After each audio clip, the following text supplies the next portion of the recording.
Ito ang Victory Plaza Grand Terminal Project. Ang isang kabanata ng pagbabagong anyo sa transportasyon ng bansa at kadaliang kumilos ng lungsod ay nagsimula noong Miyerkules, December 3 kasama ang groundbreaking ng Victory Plaza Terminal Mall.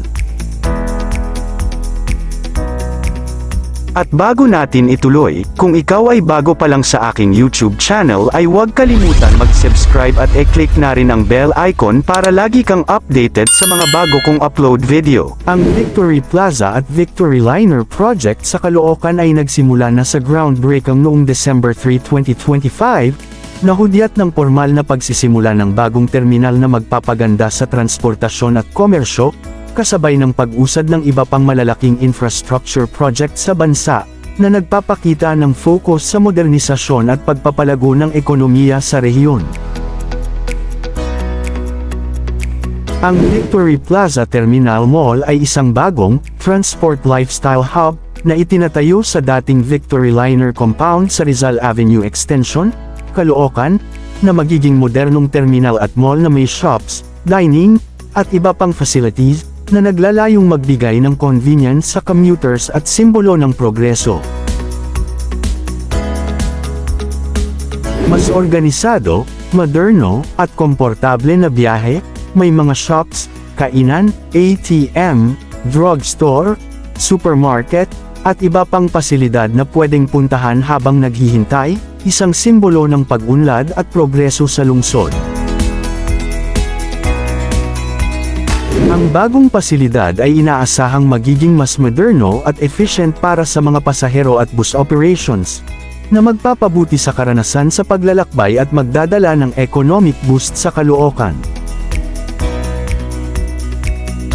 Ang pag-unlad ay nagdadala sa matagal na misyon ng tagumpay ng liner upang muling tukuyin ang pampublikong transportasyon sa pamamagitan ng ligtas, seamless, at mga karanasan sa kadaliang kumilos ng tao.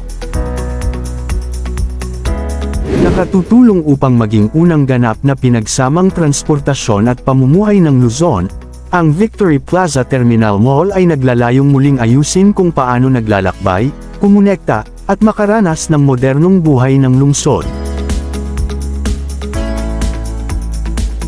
Ang proyektong landmark na ito ay sumisimbolo sa pag-unlad, pagbabago, at isang nabagong pangako sa kadaliang kumilos na nakasentro sa commuter. Samantala, ang Robinsons ay may plano sa pagpapalawak, kasama ang mga bagong mall at pag-renovate ng luma, na bahagi ng Vision 5-2550, roadmap para sa paglago, na may mga target na expansion sa Bacolod, Dumaguete, at iba pang lugar, pati na rin ang pag-develop ng Malengke Project sa Gensan, na nagpapakita ng pag-focus sa pagbibigay ng mas magagandang retail experience at serbisyo sa mga komunidad. Plano ng Robinsons Land Corporation, RLC, na magtayo ng 12 bagong mall at palakihin ang kanilang footprint sa susunod na 5 taon, 2025 hanggang 2030, para maabot ang 69 na mall at 50% dagdag na gross leasable area.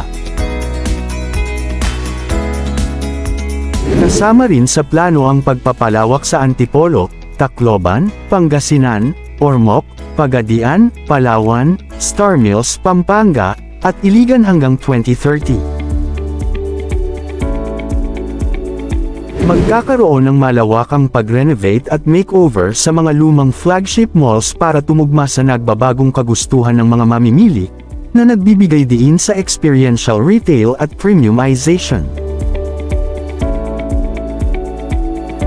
Nagbubukas sila ng mga community-focused malls tulad ng The Plaza Bagong Silang, na nagbibigay ng mga pangunahing serbisyo at livelihood support sa mga lugar na siksikan sa populasyon. Sa madaling salita, sa darating na 2026 at sa mga susunod na taon, mas marami pang Robinsons Malls ang babukas o mag-e-expand, at ang mga luma ay magiging mas moderno at may upgraded na karanasan para sa mga Filipino. Samantala, naglaan ang SM Prime Holdings ng 1.7 billion pesos para sa SMX-CITE, SMX Center for International Trade and Exhibitions, sa MOA Complex, isang malaking venue para sa international trade shows, corporate events, at consumer expos, na dadouble sa laki ng SMX Manila at inaasahang matatapos sa first quarter 2027, para palakasin ang MICE, Meetings Incentives Conferences Exhibitions, industry ng Pilipinas. Magdadagdag ng mahigit 18,000 square meter ng leasable trade hall space, dinodoble ang kasalukuyang SMX Manila. Dalawang building, bawat isa ay kayang mag-host ng mahigit 18,000 katao, para sa international trade shows, product launches, corporate events, at malalaking consumer exhibits.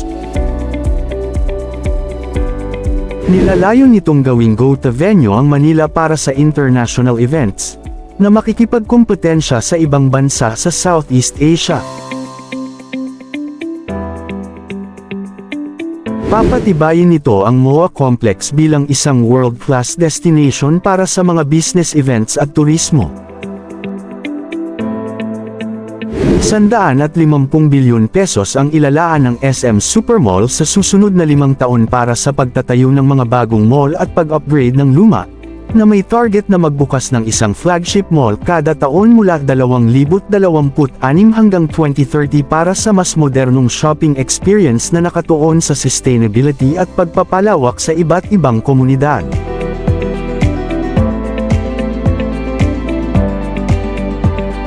May plano silang magbukas ng malalaking, flagship, na mall bawat taon mula 2026 hanggang 2030, tulad ng sa Santa Rosa, Harrison Plaza, Malolos, Cavite, at Pasay, para ma-upgrade ang shopping experience sa mga lugar na ito.